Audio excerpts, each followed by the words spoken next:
2014, masasaksihan mo na ang kwentong matapang na haharapin ang hamon ng pag-ibig. Si Yvonne, mabuting ina. Ang nanay, gagawin ang lahat para sa'yo tsaka para sa tatay. Okay? Tatanda mo yun, ha? Ang tunay na asawa. Mahal, mag-iingat kayo, ha? Asawa ko! I love you!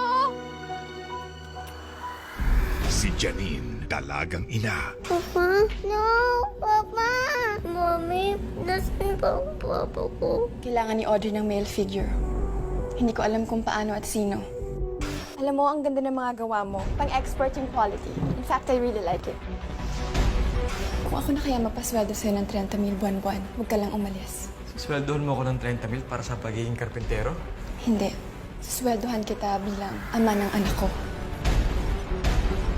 Morning, Papa! Morning, anak. Dad for hire siya, ha? Hindi kasali ang love for hire.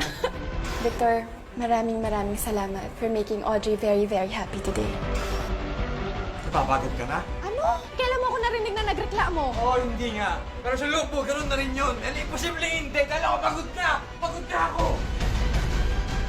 Dalawang magkaibang babae, magmamahal sa iisang lalaki. Hindi ko ibibigay ang anal mo na hindi mo. At ikaw, pag-aari ng iba, inagaw mo. Ibang ba siyang kasalanan? Sinira niyo ng babaeng yan ang buong pagkatao ko.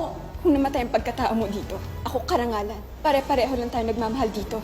Hindi ito isang ordinaryong kwento ng pagtataksil. Paano kung ang tunay na asawa magiging mistress? At ang mistress magiging tunay na asawa? Kahit ano pang sabihin mo, akin siya. Dahil akong huling minahal niya. Sa mata ng tao at sa mata ng Diyos, ako pa rin ang nauna. Isaksak mo yun sa baga mo. Makikilala mo na ang bagong Two Wives. Ngayong October 30 na sa ating prime time bida.